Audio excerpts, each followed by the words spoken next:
Making someone respect you through fear, that's not real respect, is it? If you've never been in it, it's hard to explain, but it was that sense of belonging, I think. It's really important that young people see kind of recovery and rehabilitation and success within the communities. When a man comes to that door and gives you his name to come in, never judge him. Without knowledge, you don't have the tools to navigate a successful sort of pathway, and it was only just a slight tweak of my moral compass that allowed me to navigate the pathway that I'm on today.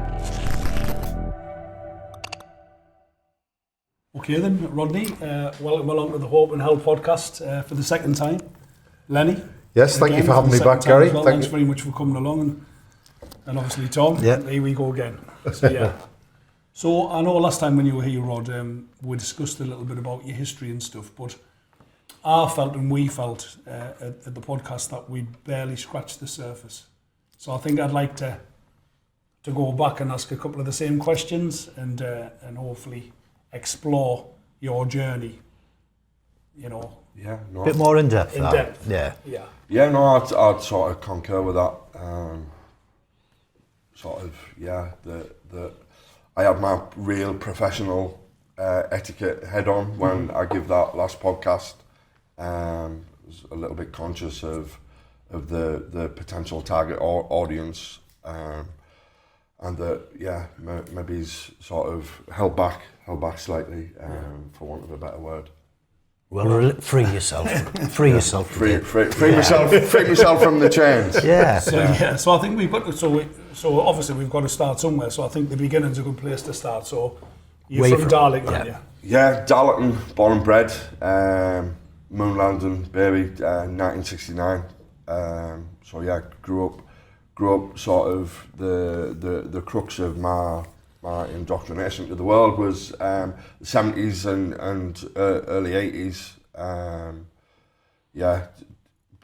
Sort of thought the family home was a stable environment, full of joy and happiness, and didn't realise till sort of I got a little bit older that things perhaps were out of kilter to other households in the street.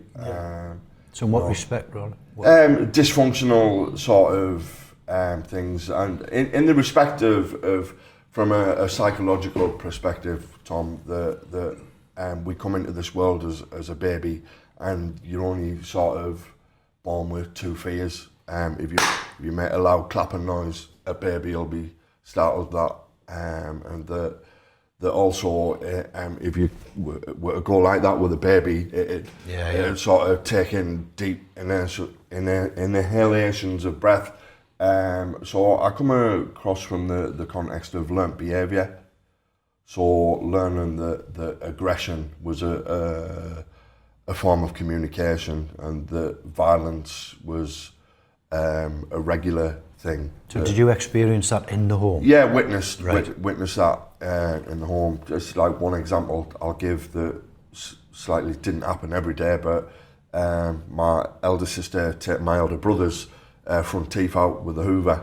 The old style sausage dog type things that I can always remember having a go of it, and it felt like a scaffolding pole, the tube, not like today's sharks or anything like that. What was the makeup of the siblings then, your siblings? Yeah, sister 14 years older than me, brother 11 years older. So like my early memories, like 4-year-old, 3, 4, 5-year-old, with them fighting like cat and dog. And was it the same mother and father? Yeah. Same mother and father. Yeah. Same. Just a big gap, that 14 years, isn't it? No, I think it's, my mum and dad are no longer with us. Lost my mum in '89, dad in '93. Sorry. No. Please don't apologise for that. And it was sort of alluded to that I wasn't planned. Right. And yeah, just sort of going back to that sort of the dysfunctional side that I see in it. Sort of, I had a belief growing up that there was people buried inside the walls of the house that I was brought in, because I was told that the horsehair in the plaster was where bodies were, and that was human hair. Where did that come from then? That come from like my brother. Right. Yeah. So I can remember being pinned to that wall and, you know, absolutely petrified, screaming. The hair, the horse hair. Now I know that it was horse hair and the plaster was touching me. So yeah, that sort of scared sort of thing of that, and yeah, having things like sponge put in my mouth to not being able to breathe. So that it still affects me today. Someone jokingly, sort of, you know, as lads do, you know, to sort of get you from behind. I sort of get Hulk strength to get that off, and that all goes back to that sort of early sort of. Do you see that as trauma now, though? Yeah, adverse childhood experiences. You know, without pointing any fingers and protecting the family unit, and you know, there's descendants of the same family where, you know, I was sexually abused in that family home as well. So. Then there's the different types of trauma that you mentioned, Tom. There's psychological trauma, that big boys don't cry at the very basic level of being sort of given that emotional retardation where you can't, you know, don't show your feelings. I'll give you an example of that. I was only just mentioning it the other day to someone is that I can remember my dad's night off watching like a lassie programme, the collie dog, and it saved a hedgehog back, and the man had gone to do it. And somebody stuck down the well. No, absolutely, and like that being upsetting for me, but having to hold that in because like if I was seen showing emotion, then I'd have been accosted for that. And like my elder brother was into sort of football hooliganism. You know, the doctrine of don't tell tales was them seeds were sown at an early age as well. So. And that kind of trauma. It's funny with the horse hair and stuff, because I grew up next to a graveyard. Okay. So I had a 10-month younger sister who was very mischievous, who used to terrify me with stories of the graveyard and stuff. So I'm still frightened of the dark. Yeah. Still now. Do you know what I mean? Like, things stick with you. Yeah. Wow. In fact, I slept with the light on last night. There was a noise in the house and I put the light on all night. And that is from there. And that kind of repressing your emotions as well, and not being allowed to kind of express them. So it does really resonate with me. That. No, I haven't been employed within criminal justice now today. You know, I'm sure we'll come full circle, as I have, around to that is the knowledge that I've managed to pick up from a psychological perspective is them triggers from trauma that you refer to put you back into that child ego state. And it can be, you know, suffocating. I've got a fire stick in the house, so it's funny. I've been watching old programmes, so I put a little bit of Lassie on. I had Bonanza on and different things, flicking through things that used to come on the television. And then there was a film on called BMX Bandits, believe it or not. We all had stolen BMXs, and my mum saved up once, got us one for Christmas. And I put that on, and I forgot about the movie. I went to see it at the pictures. I stole the money and went to the pictures to see this film. And when I got home, I walked through the front door, through the kitchen. I'll never forget, it was blue and white tiles. And I looked up, and my stepfather had hung himself out the bedroom window. Oh, and that's something that I'd repressed a long time. And this was only 3 or 4 weeks ago. And that film triggered it all. Yeah. Do you know what I mean? And that, so I was sitting there, and I can remember him just hanging out the window. You know, like, obviously, you know, so, like, it's funny, isn't it, how you're just transported back straight away by something. Yeah, it can be a smell, it can be like a certain tune, different things. This episode is brought to you by Curious Matter Productions, turning up the volume on society's forgotten voices. The series Hope in Hell is a platform for amplifying raw, real stories of survival, despair and triumph, told through open, honest and powerful conversations, because no matter what life throws at you, there's always hope. So getting back to your growing up, schooling, how did that go for you? Yeah, schooling, it's interesting sort of, that's why I sort of said, like, something changed for me. As much as there was trauma in the household, there was also elements of loving as well. I think I'd be safe to say that, you know, I was spoilt rotten and got things as presents. Well, I think there was a little bit of resentment from my older brother there that he never got, growing up in the 60s and not having the money. Is that Boys Brigade, Sunday school and things like that, whereas the estate that I'm off, that wasn't the norm, the done thing. So I was targeted at junior school for that, of having, you know, I'm laughing at myself here now, being a victim of fashion is we've all been there, haven't we? is C&A and being targeted because, like, I had nice clothes, someone like putting wax crayon on and getting picked on at school, probably around the age of 9, where I was sent twice a week to taekwondo classes, which again there again is that sort of like normality of not being a ruffian on the estate, for want of a better word, but that sort of all sort of changed when I got to comprehensive school at the age of 11, and you know it sounds bizarre today that I think that today's 2025 11-year-olds are a little bit more street savvy than I was, where you heard about abuse and you know, it's talked about more now, isn't it? Yeah, and that's when I sort of internally to myself, like, destructed like my ability not to be able to speak about that, because it was the family unit, and you know, you don't want to throw the family unit under the bus. Don't want people thinking bad of your siblings or of your upbringing. So I sort of then went from being picked on to sort of taking drugs. At the age of? His first cannabis joint was 11. Right. We're talking of at schooling age as well. First arrested by the police in 1978, age 9.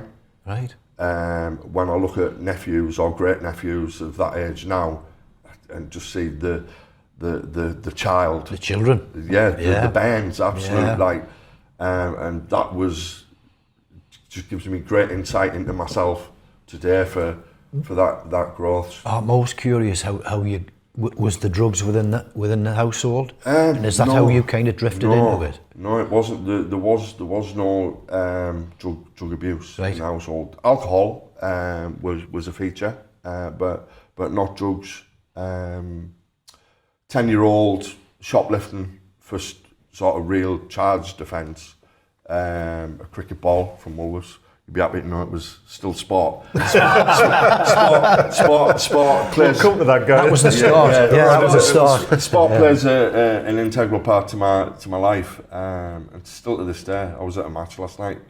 Anyway, is going back to that is I think that the self-medication and losing myself at 11-year-old, I started knocking about with 14, 15-year-olds who were into more advanced than what an 11-year-old would be then, and sort of glue sniffing, cannabis, LSD.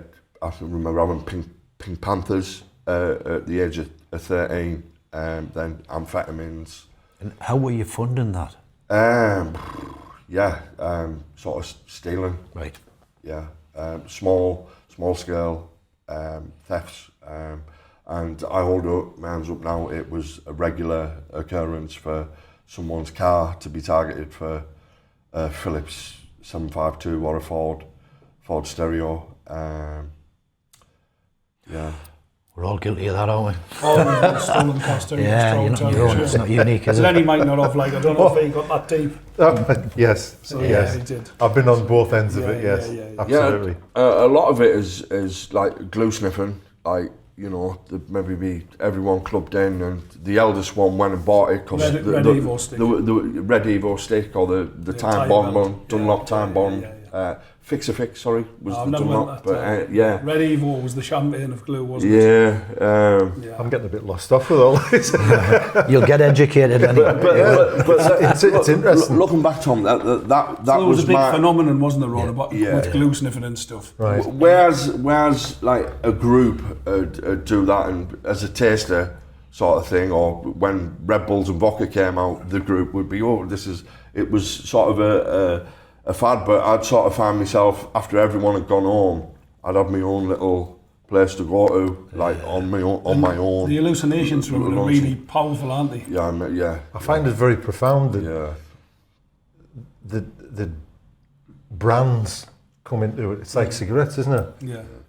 Benson and Hedges or Embassy or this, that and the other. And what's your glue of choice? absolutely. I find that really profound. The green one didn't work. No, that's right. It's incredible. They took some element out in the green one. So, I just often find there's a common theme with, obviously talking to lads in prison and stuff, because my life is a little bit dissimilar to yours. But my influence was 2 years older than me. It was my brother.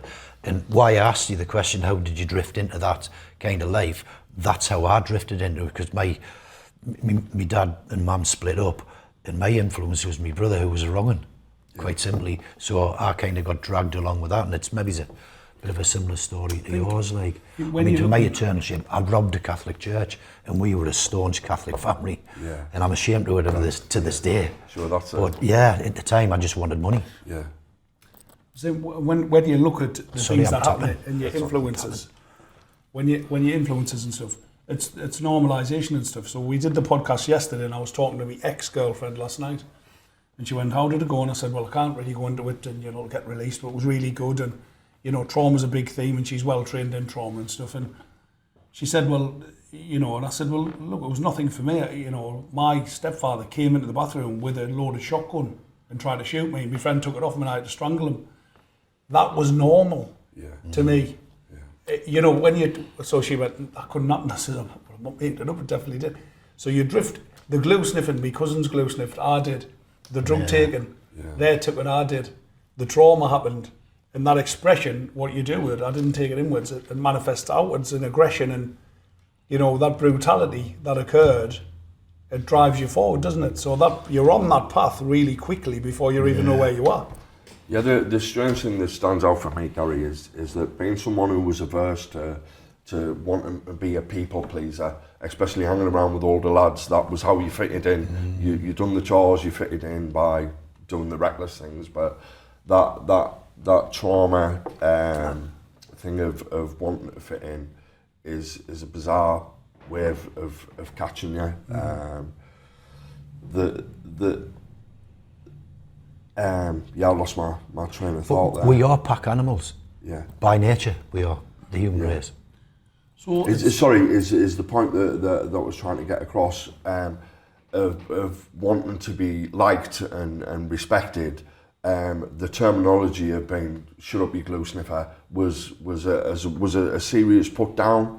But that wasn't enough for me because of the trauma to like deflect that off. It sort of didn't go in, didn't resonate in the brain, because the trauma wouldn't allow it. Well, I was lucky, Rod. Masking it was the key. Sorry. About 6 times, and then my uncle was a bit of a notorious street fighter. So I can remember the last time I got caught, my mother said, "You've got the devil in you," and I said, "I couldn't give it." But then he came round the corner and he started chasing us down the grass, and he was straight. That was different than I cared then. So you really couldn't give it. So he got hold of us, he would kill us. I was running for my life. It was my Uncle Terry, Barney. So I was running for my life, and he was screaming, shouting, "If I ever catch you giving glue, I'll kick you." And that was it. That was my and glue separated ways there before my head separated from my shoulders. Wow. But you do drift forward, the speed, the acid, the ease. Yeah, that sort of was curtailed at about 13. The glue. Yeah. There was more sort of other sort of to be had drugs, which was amphetamines. Right. Acid, magic mushrooms. Lots of. You go back to my schooling. you know, I won't name the teachers, but I'd be at school on like 75 magic mushrooms at 13, you know, tripping my box off, just thinking it was all a big joke. You said you lost the goalkeeping opportunity, didn't you? Yeah. You know, that could have set you on a totally different course through the magic mushroom use. Yeah, no, sports teacher, was semi-professional footballer, went on and had involvement with some significant North East academies, you know, and the England youth set up.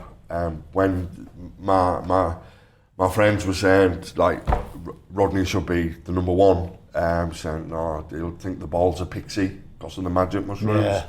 You know, and if you were to look today at 2025, I'm sure that sports teacher would be well versed in safeguarding, and that flippant comment of not letting me sort of be in his team because of you know, taking magic mushrooms at school, then that would be something that I would have thought that in today's age, a 13-year-old Rodney would be signposted into to support or so we are progressing forward.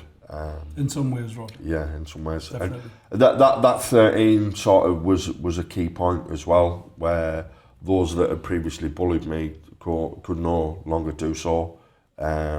My risk-taking behaviour, carrying a knife to fit in, was sort of something that I had, and you know, it just wasn't any knife. It had to be a deer antler flick knife that came in from Italy. So yeah, and that was bandied about a few times. And again, there was a big thing with flick knives and stilettos. Yeah. And there was a certain romance to it, wasn't there? Because you could pull something out with a flick knife. Yeah. You know, it's like the same as a pump action, isn't it? There's like when you do that or when you do that with a flick knife. Yeah. So I had them, and you know, there was a coolness to carrying them at the time. Incredible. Yeah. Incredible. So you drifted through. I've lived a very sheltered life.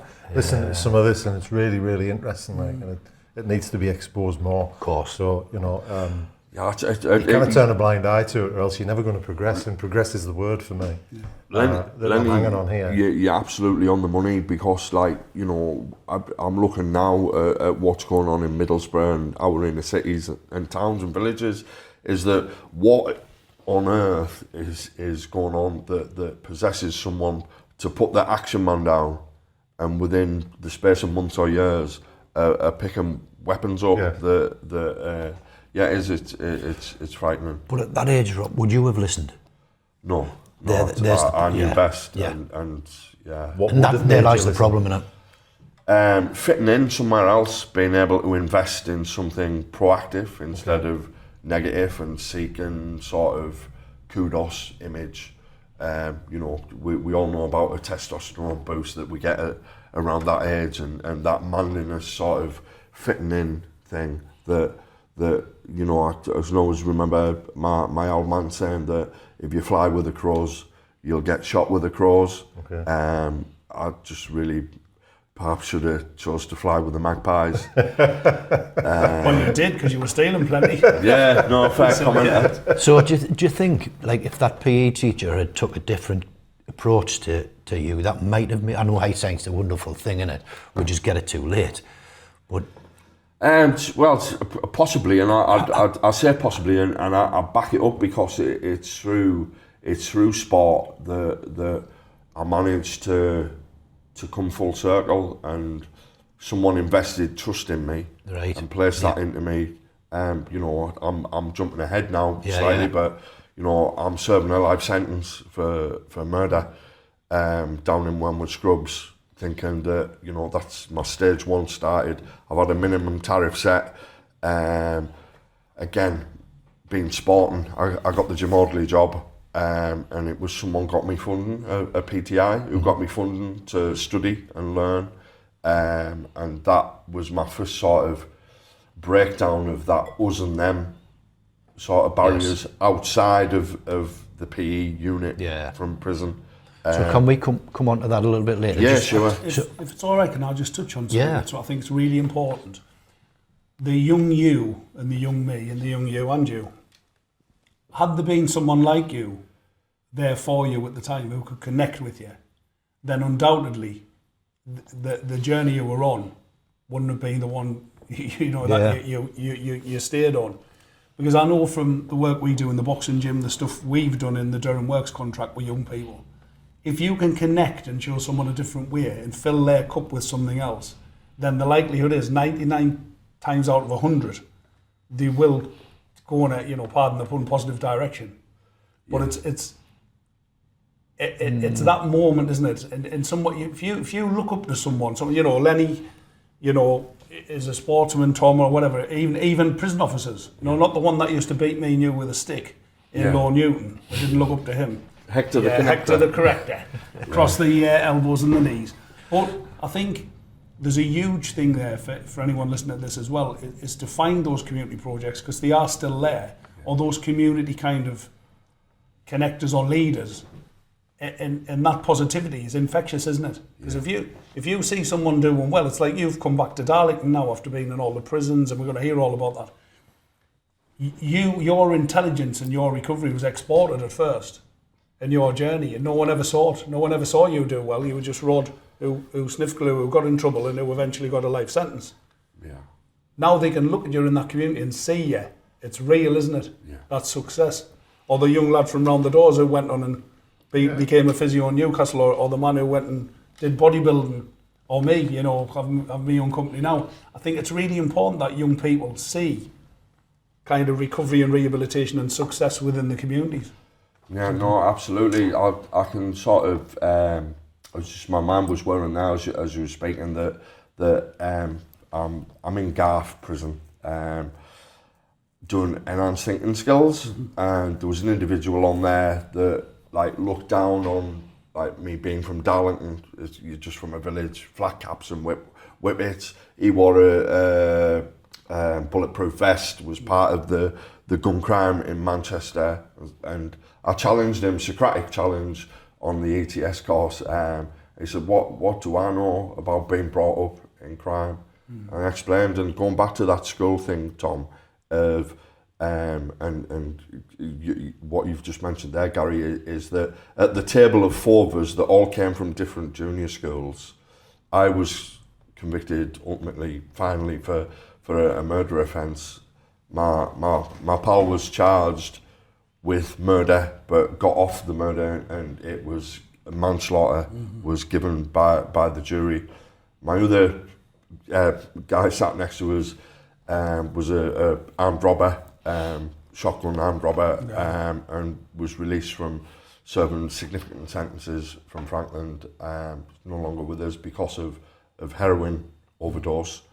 And then the one guy that didn't go the same route got into an amateur boxing club and boxed for England, became a fireman, and because of that community investment of being able to challenges testosterone or his enrichment came from being able to do that. So the benefit of being able to have that community support with someone that he had, it's a completely different path that can open up for you. Absolutely, and that's someone's you now, isn't it? Do you know what I mean? So it's powerful stuff. Yeah. So onward with the journey. Sorry. Yeah, you went through secondary school. What happened from there? Did you do well at school or not? Not. God bless my mum. She signed my paperwork. I went to school. I maybe only skived 2 or 3 days, but I loved the bustle of school, the being the clown. It deflected a little bit of the nighttime inner trauma that maybe sat and resonated with me later on. Being part of that school curriculum sort of was a sidetrack for me. So, but I can remember my mum signing a letter not for me to take exams because I felt that I'd be better going to a prospective job employer. Yeah. This is my twisted, distorted logic. That I never sat my exams because I was ill. Instead of I would have failed all of them because I never took part in the lessons. I was just like there to make a mockery of it. It's an awful word, Phil, isn't it? Yeah. It should be struck from the English dictionary as far as I'm concerned. It's not about failure. It's about, there's a saying in football, you never lose, you learn. You know, and it's the same with that word again. Yeah.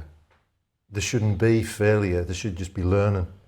You know, we all make mistakes, we all go into exams, we all go into tests, and it's like, we're forced to take a driving test, aren't we? Yeah. And what do we feel like when we're going to take the driving test? Yeah. You know, the fear of failure. The fear of failure, but it's not as if you're never going to get another chance.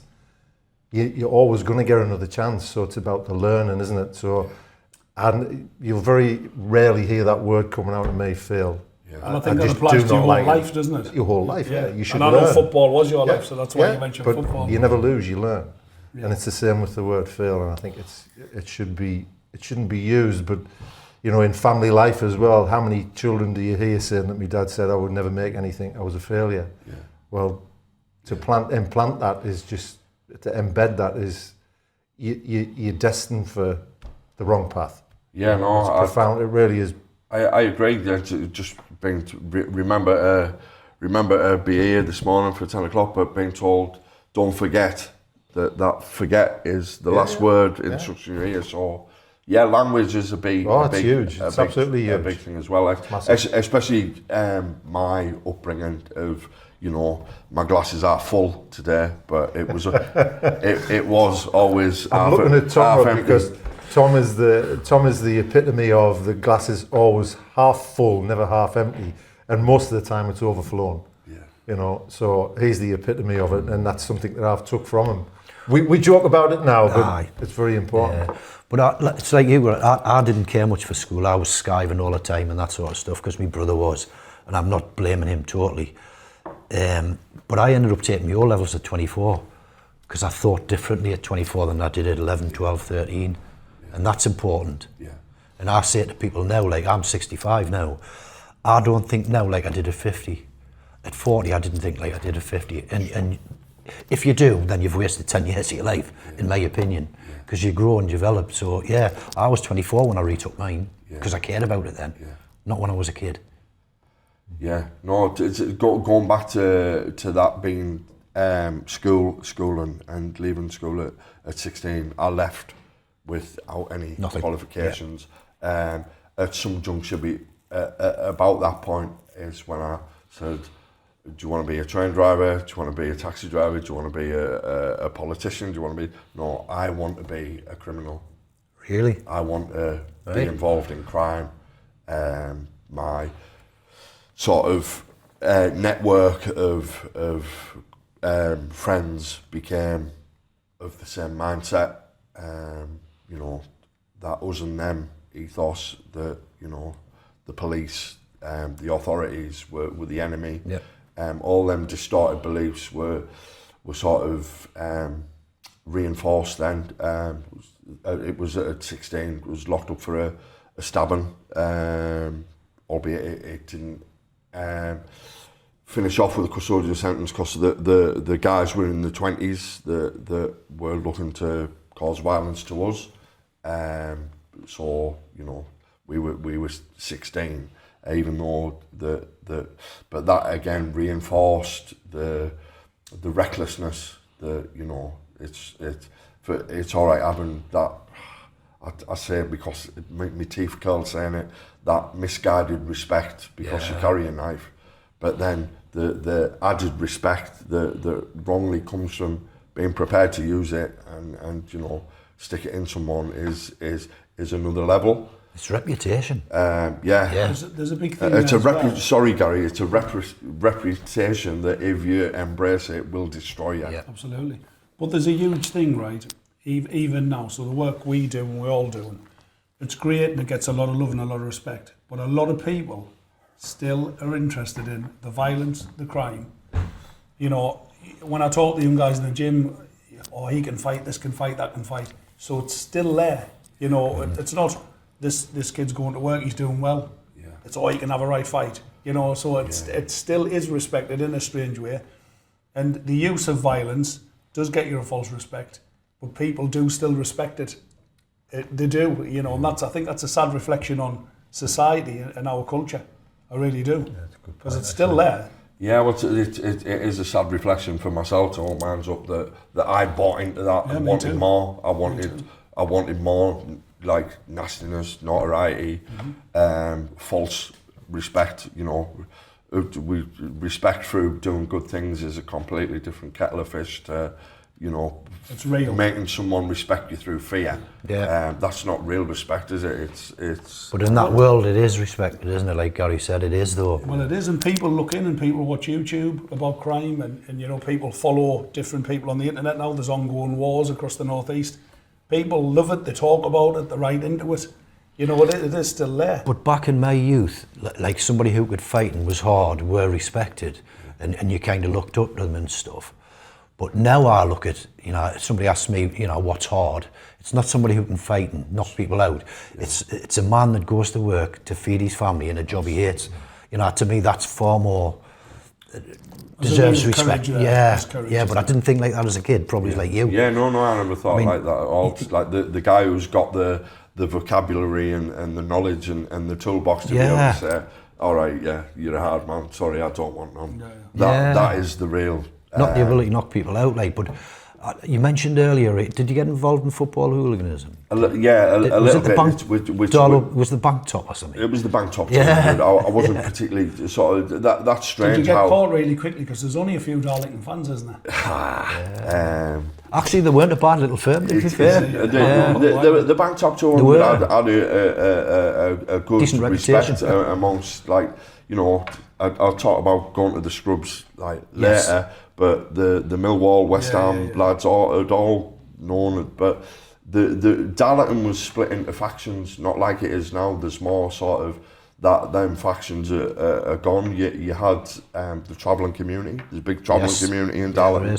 You had the football hooligan community, the casuals or the townies. But the name of Darlington, the drug fraternity, and then you also had those that I sort of sat in, those that were grafters or things, and like the football lads held jobs down and didn't think that, but then came the ecstasy, the late 80s thing where everyone just got into, you know, shaking hands and respecting each other, and them sort of guidelines that weren't really there, so it came down, and it's just like a mismatch. Well, it broke all the barriers down. It broke all the barriers because down. If I'm over your way and we're both full of LCL, the likelihood is we'll fight. I'm not from round yours.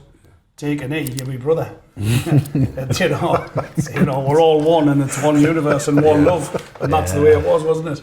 So right, you left school, no qualifications. No. Did you go straight into work, or? I got a. Were you still dabbling with crime as well? Yeah. I was still up to no good, albeit small scale stuff. That sort of progressed from the cricket ball as a 10-year-old. That was just to play a sport, but like to feed the habit. My £90 a week Durham County Council wages as a groundsman didn't pay for going out on a Friday, Saturday, Sunday night to Morecambe all-nighters or wherever we were going, Leeds, for a night out and what have you. So I was topping that up by, again, the car parts. You know, embarrassing saying it now. You know, getting 20 quid for a set of wheel trims was like 20 quid was almost a night out. So 3 sets of wheel trims. Was a good night out. That's all weekend. You know, you're popping champagne for I'm going back to 88, 89. So there was involvement there, but then when sort of I decided that I wanted that lifestyle more than turning up for work, the job went west. Right. That's when I sort of dipped off the map. I didn't sign on. I didn't, you know, have anywhere. Everything that came in was either through crime or the selling of drugs or the the collection of money owed for drugs. Right. So, but going back to your footballer in question, then I wasn't really allowed in that echelon of those the inner sanctum. Just I know. The inner You were a grafter, sanctum. weren't you? You were a Yeah, grafter, yeah, criminal. yeah. Just I know a couple of the lads, that's all, because I was involved when I was younger. Yeah. Obviously with Newcastle, not Darlington. Yeah. The Gremlins. Yeah. Well, no, it was pre-Gremlins, it was the enemy. Newcastle Mail. Mainland What Express. about the jail through, didn't you? Yeah, I nearly did. I nearly never got in the prison service. I got arrested at Tottenham away. Yeah, but that's a story in Yeah, itself. but don't get me wrong. I'd still go to away games and on the old special trains that were falling to bits and got wrecked and be there. Like again, that going in the away end and cheering when you scored is. Why would you? Why would Not you? now. Yeah, no, I wouldn't know. No, why Did then. But again, that's feeding something that was missing. Well, I, that's interesting, that, because I always question why I ever done it. I mean, I was still active when I was in the military, and like I'd have gone to military jail if I get in court. You know what I mean? Ruined me life, ruined me career. Why you done it? I think, having looked at myself, it was that sense of belonging, the brotherhood. You know, shoulder to shoulder in a foreign town. Yeah. You know, and Newcastle defending my city. Yeah. How dare you walk through my city? It was that. It was. If you've never been in it, it's hard to explain. But it was that sense of belonging, I think. Kind of tribal, I was isn't it? tribal. That's the word. Kind of tribal. Isn't It was Still tribal. exists today. You're not walking through my town on a post, like. Wow. Yeah. It's interesting you mentioned Darlington. That's where I started with my football. And for listening to you and picturing old Feethams and, you know, me going to the ground. It was under Jim Platt I started and Billy Askew when they were there. And must have been totally naive because I never knew anything about that. What you've just mentioned, you know, the hooliganism and Darlington. Yeah. You wouldn't put the two together. You know, at the bigger clubs and what you used to see on TV, you know, with your Millwalls and your West Hams and your Leeds United and stuff like that, but never Darlington. Man, I wonder if I ever would have gone and worked for them if I'd known that. I was based at Catterick, obviously a squaddy. Yeah, sure. So I've probably fought all of them from the Pikes to the, you know what I mean? Yeah, it was a regular thing for It was. the camp lads to. They just didn't like us, did they? No, Because we stole your women. The camp was down Honeypot Lane and that, wasn't it? Some good fighters came out. But going back to Feethams, one of the most sort of I think I was 15 at the time. Middlesbrough FA Cup second round. Yeah. They reckon there was 14,000 in the ground. It wasn't that. There was people getting through over the turnstiles and everything. Known Feethams, the cricket ground was just like. But you had to drive through there to get to the ground, didn't you? I don't think I'll ever witness anything like that ever again. It was running battles. Carnage. Carnage, absolute chaos. Wow. Well, there was another night, it was a midweek match, and I was living in Darlington at the time, and it was Hartlepool. Yeah, that was. I I wasn't anything to do with it. I just went actually to watch the game. That was carnage. I was like, because I'm like not from Darlington. I'm from Newcastle, but in Hartlepool, I thought I'm going to get battered from both sides. It was absolute carnage. Yeah, Time to zip your coat up it and hide was. in your Newcastle top. But that's the strange thing. There was a different dynamic because I'd have done jail with the Newcastle lads. Aye. I'd have done jail with the Hartlepool lads, etc. Some of Darlington run Newcastle. Different on the out. That pat on the shoulder and knowing each other out didn't thingy for the football. Yes, there'd still be that thing there, but that's where my us and them beliefs were reinforced, because unfortunately my first introduction to the Low Newton as remand was you know, I was beaten, I was hit with truncheons, I was, you know, control and restraint was a little bit excessive, etc. So I that sort of reinforced me, like wanting to spit nastiness back. And looking back now, that, you know, all them wrist locks and all them things, like I wouldn't utter. He was a doorman on the Swan, so I said to him, when I get out of here, I'm going to hurt you. Yeah. So obviously you got a couple more whacks, but I did go down there, but I was teamed up. So I was only a kid, but he wasn't there. Yeah, but I never ever saw him again. Yeah, that was the thing though, It was Gary. brutal, that though. It was Like, brutal, like. to get clumped on the Electronon ankles. process on the We'll explain that later. Yeah. The funny bone.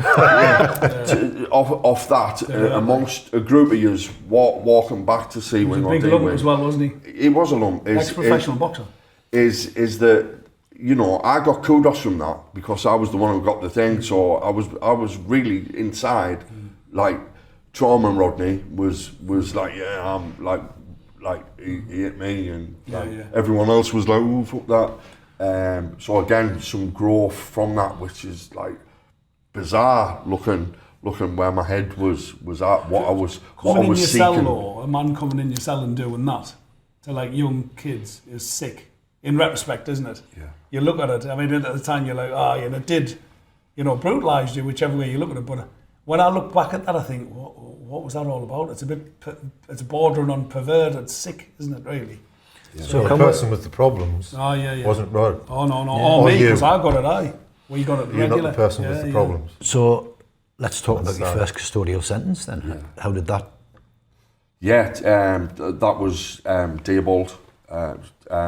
For again, it was a thieving, a combination of crimes that were put together, and I also, other people that were charged with it, I took their charges as well, so that they could get off. But you know, did they repay that fee? No, they didn't even send me a stamp. Common story that, like. And we're trying to get with your girlfriend and stop her coming to visit you. Not an unusual story. That. Yeah, that's why the message going out there to anyone who's at the juncture of thinking, which path do I take, is that it's what you're investing in and what you're buying into and what you're prepared to give your last heartbeat for isn't replicated. It's not real. It isn't given back. It's absolute a crock of shit. And we'll explore that a bit more. So you went to Diebold. What was the sentence?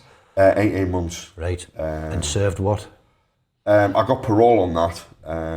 So, which was bizarrely a parolable sentence. Then now you're automatically halved. So the time you done in Diebold, how did you find it for the first time? Because it was YY, wasn't it? It wasn't actually. It was HMP YCC, Youth Custody Centre. Right. Then it became YY about at that juncture in 1990. Again, there was 4 of us from Darlington on one landing. 2 of us are still here today. 2 are no longer with us. Rest in peace, the pair of them. One of them went on to become a statistic of gangland execution in Darlington. Very good close friend of mine. That's where I think the seeds of reality. What could have been? Not reality or what could have been is that this isn't a punishment. It's just a occupational hazard. Yeah. Okay. And that there was those that didn't come out the cells or wouldn't want to get involved in all the carry on that was going on. But we thrived in it. We sort of grew and sort of were released. I think being released from that sentence. So it didn't faze you then? It didn't faze us. You didn't learn anything from it? Despite the fact that I've recently gone back into Diebold and give a talk in the visits room there where my mum and dad would never sort of visit me in prison, going back to the family unit, but my mum was at death's door and I wasn't expecting a visit. There was no VO given out. Being told that my mum was in the visits hall, asthma machine up, could only be in there 15 minutes, that I lost my mum in 89. But I can always remember being released on parole. I think it was the 6th of March 1989, and then being back in Low Newton within weeks for collecting drug debts. Got out. Were they your debts or were you collecting? No, they were collecting for someone else that was owed to others. And it's going back to that mindset of can't believe how stupid it is that everyone's looking forward to going home and having Sunday dinner or do this, but I wasn't. I was more interested in what car was picking me up, what drugs were going to be there for when I was released. Would I get a champagne reception off the lads? It was a red Ford Orion, brand new, with the lads in. We went. What was a 16 injection gear? Yeah, 16 Orion injection gear. So yeah, it fit with me being picked up, even though visits were few and far between. But it's all right trying to make that out as a glorifying the past. We went and picked a load of dog food up before we went back to Dalton, so it wasn't really the homecoming that I wanted. But again, just not interested in. That's not for me. You know, I'll serve another sentence type of thing. So Didn't faze you? Didn't faze us at all. Yeah. So your sentence quickly followed? Yeah, no, again, learn how not to be detected. So the college of crime, you know, the 18-year-old that I was, the 16-year-old that my mate was, the 21-year-olds that had been released was saying, oh, you don't do that, this is how you get around this is how you bypass alarm systems. And It's very much a similar story to Gary. So do you think you got educated in criminality while you were in there? Yeah. Become a better criminal? Yeah, absolutely. And you know, there was names from Newcastle that resonated in the drug world, that, you know, contacts were made. So yeah, so it broadened your horizons, really, didn't it? Does, yeah, and gives more criminal opportunities to those that haven't sort of. Do you think at that point, thinking back, I know it's been a while, but do you think there was did anyone try and connect with you? I mean, from the prison service side to maybe steer you away, or were you just not interested? Yeah, totally not interested. Us and them, right? That us and them mentality that brought us around to. Like, not remembering your face, but, you know, being on B wing when the gym was smashed up, the outside gym alongside D wing. And the exercise, when the roof was smashed off, and you know, people were swinging Olympic bars about and what have you, which was gutting really, because for the lads who, that's why I think prison needs people to invest which way they can. Like the majority of lads that got on with the gym staff, but not the disciplined staff or the DSTs, the men in black, less thought of.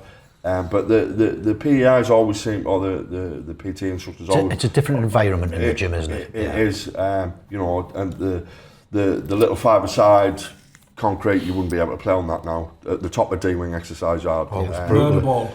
Had a drain running down the centre of it, the gully down the centre of it. The silt inside it. Was just we had the prefab gym. Well, he astroturfed that, didn't he? The top. They astroturfed it and chucked half of Crimden Dean sand on it. It was you know how in the olden days when the pitches used to get waterlogged and the ball got stuck. Well, this year the ball used to get stuck in the sand. There was that much sand on it because all it was a 2 millimetre. It wasn't AstroTurf then, it was a green carpet. It used to take your put your oranges and bananas on greengrocer's grass. It was unbelievable. But you see, the lads loved it. There was none of this, well, if I get an injury, I'll take you to court. There was none of this legality stuff. It was for the lads. And it worked. It really worked. So, you know, I get that, but when you come back to, when you talk about relationships with PEIs and you're on about the men in black and stuff like that, it all boils down to one thing, and for me, and that is that you're intrinsically interested in sport anyway, and it's something you want to do. It's not something been forced upon you. You were all volunteers to come to the gym, and you were never going to rock. Although it happened from time to time, very, very rarely, like hen's back teeth, to be perfectly honest. We had a reputation of never having an alarm bell in the gym, and it was because of that, because the lads wanted to be there. So that was the message that we always said upstairs, but they never listened. No, because it was so obvious. It was really so obvious. But education and stuff like that, forcing stuff on lads, you're going to rebel. You're going to say no. So PE should have been embraced more, and it should have been widened. Yeah. But it never was. It was a massive tool that was underused, wasn't it? It's immense. That's my opinion. You know, but No, Anyway, go back anyway, to detracted from where you were. Where, Sorry. where were we? Sorry. Your second sentence? second sentence, section 18, baseball bat, yeah, fractured skull. It's led me to... Was it pre-planned, that? No, it was a... Spontaneous thing? Spontaneous, yeah. Is that... Why'd you always carry a bat, like? No, I'd ran in a sports shop, so... Sport again. See? Yeah, Simpson's sports shop. Was the same one you chawed the ball out of? No, that was Woolworths.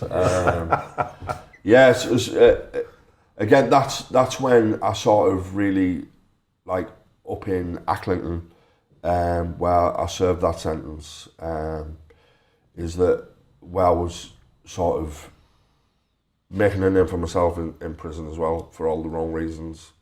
Again, being sort of disowned by friends that, you know, or who I now know were not friends, were associates, no visits. So I had to make ends meet by other ways. So sort of getting hold of drugs was my sort of main thing, despite still like having 1 foot in the gym. But I would say, very anti-officer.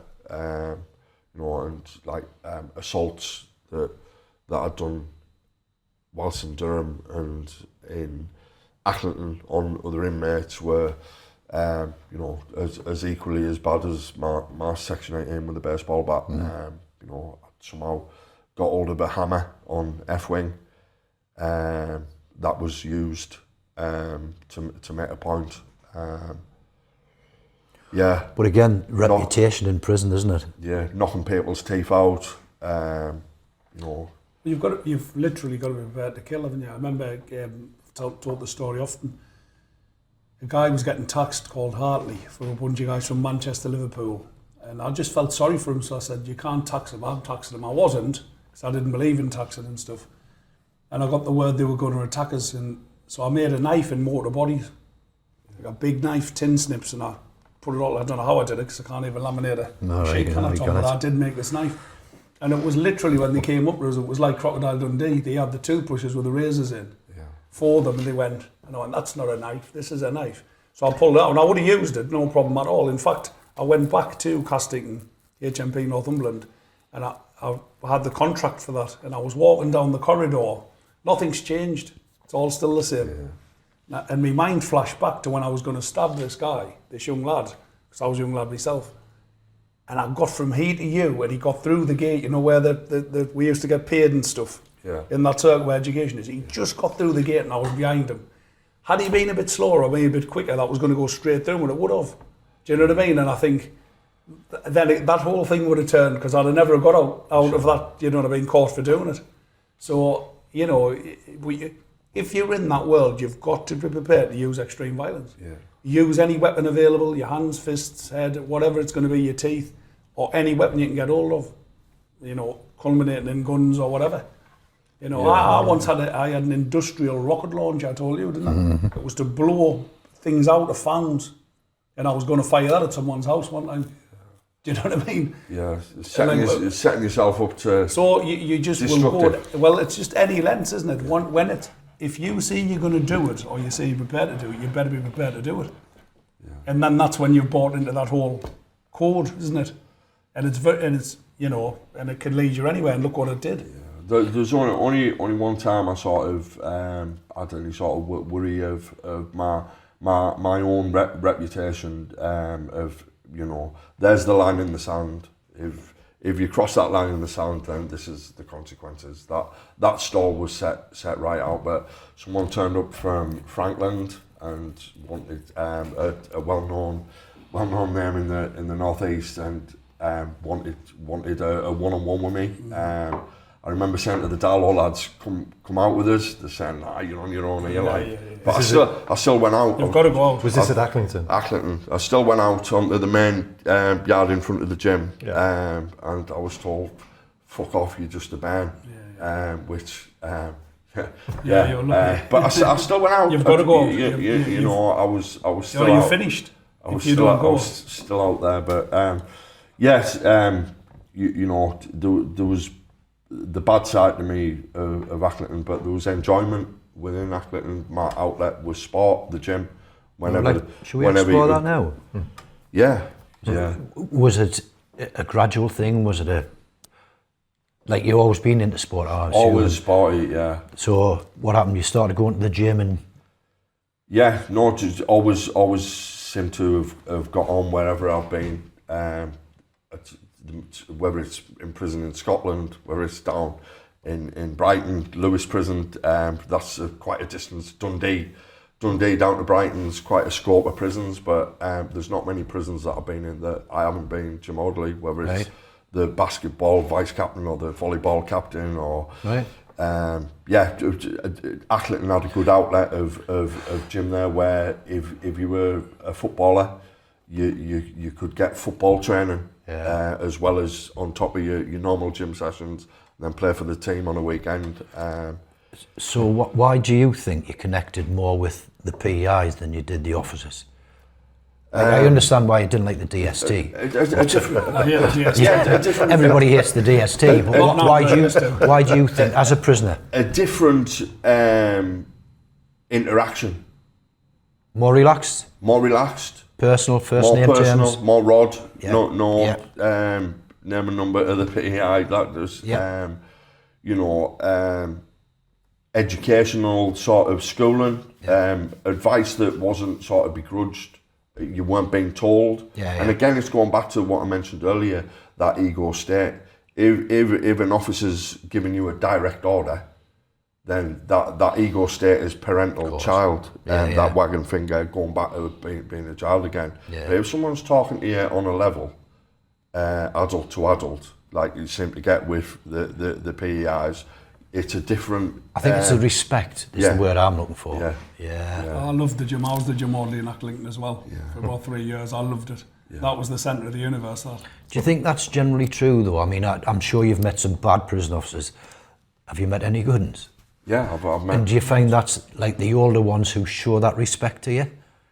Because I think it's a lot to do with it. Because you get some of the young officers now, they get a white shirt on, they get, excuse me language, pissed with power. And they think they've got to stick the chest out and be all officious. Where I think it's, not always, because, there's been some horrible prisoners in my time. But a lot of them, if you show them respect, you generally get it back. Tell us about how you became Lenny's goalkeeper. See, Lenny was sort of well respected. In Accrington, his contact with Newcastle, his football knowledge went before his role with the greatest respect, and there was a good officer there, Jack Atherton. God rest his soul. God rest, rest in peace, Jack. Who was very, very pro, like Jim, very fitness oriented. There was a bag up in the gym there. So those that weren't into football or doing a 145 bench press or squatting 7 plates or whatever it was could do a different type of sport. Lenny had the dubious responsibility of picking the starting 11. It was a nightmare. So it was a nightmare. So before my father died in '93, when I was there, September of '93, which the wheels came off for me. I ended up in Maidstone within a few days. Had you caused bother like we should? I smashed the block up there. So going from fitting into the regime in Accrington, the gym being a great outlet, I just know that nucleus that Lenny had of the football team and the respect that this guy got, and he gave back to the lads who'd run through a brick wall for him. It's probably throughout my whole life of playing football in different teams, different divisions, different leagues, inside and outside. I think that team would have turned any other team over that I played. And we did. We did. Was that down to your coaching, Lenny? No, I don't think it was. I think when I first went... Take the glory, Lenny. No. When I first went to Acklington, it was...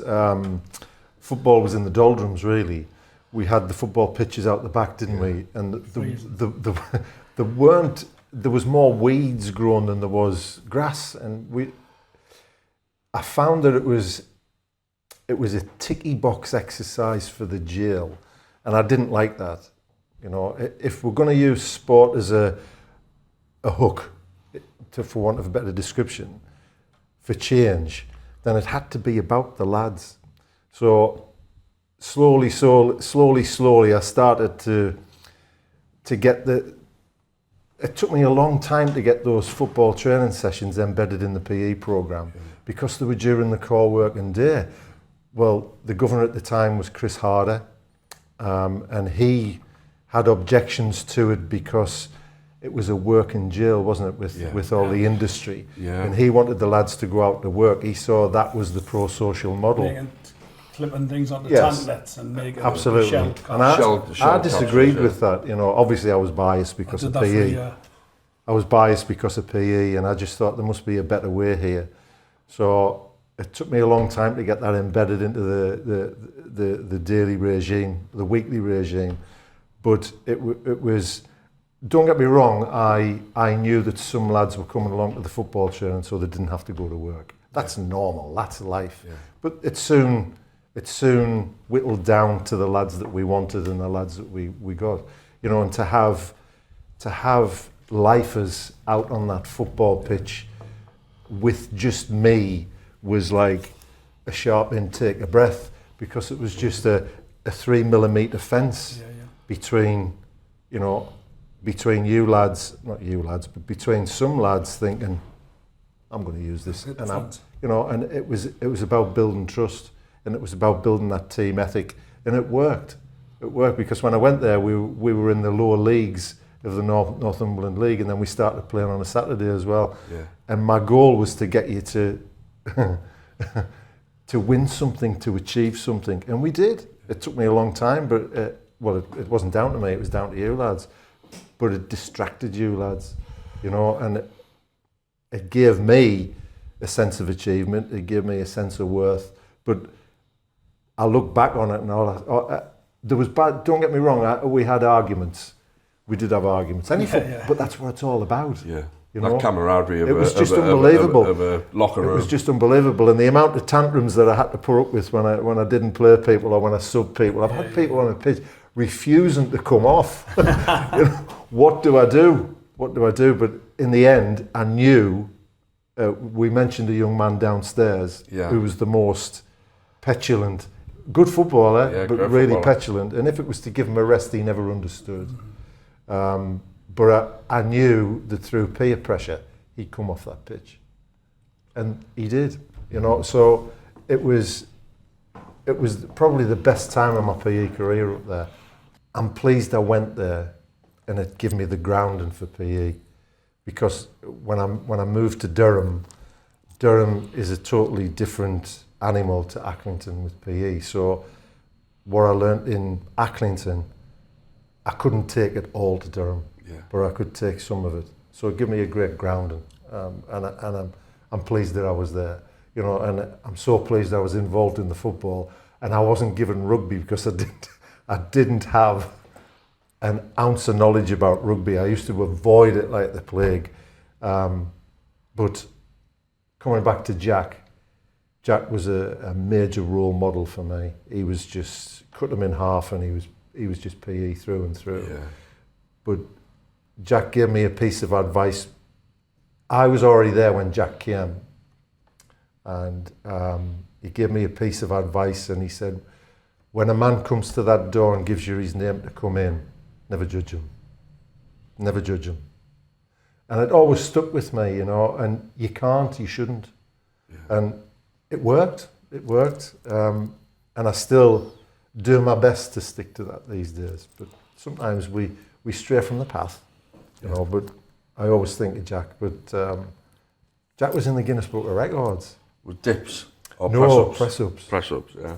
over a 24-hour period, you know. He could outdip Brian Jack, so. Oh, he was absolutely, to look at him, you would never think Jack would make a PEI, but he was just an incredible, incredible man, physically, mentally, as a role model, and the very few and far between that you come across them. So Jack wasn't only a role model to you guys, he was to me as well, you know. Very important man in my life. Well, that's interesting that you should mention that, because before doing my first podcast, speaking to Richard, he sort of mentioned Lenny Clark, and instantly you were there. It was them. I can do that with, you know, not every gym that I've been in. I can pull them names, but and you and Jack were that. It's very kind of you to say so. No. It means a lot. It meant a lot to me. It means a great deal. To felt like worthy of being a part of something that we never got beat, really, did we? Nah. We never got beat. Well, not when I was in goal, we never. At what point did I decide to ring the bell and get off the bus, or the path or the route that I was on to death and destruction? Doesn't matter how many drugs you sell, doesn't matter how many banks you rob, you know what I mean? You can't buy your time. That's the first time I've really done anything good and given back instead of being greedy and taken. You have to be an agent for positive change, and that's all that's left, isn't it? Sport it's a hook for change. Find your passion, man, and go and live it. I feel like what you're saying is that with freedom comes responsibility. Be strong, recognise that your resilience has got you to where you are, to be able to put your hand up and say, I need help, can I have some help please?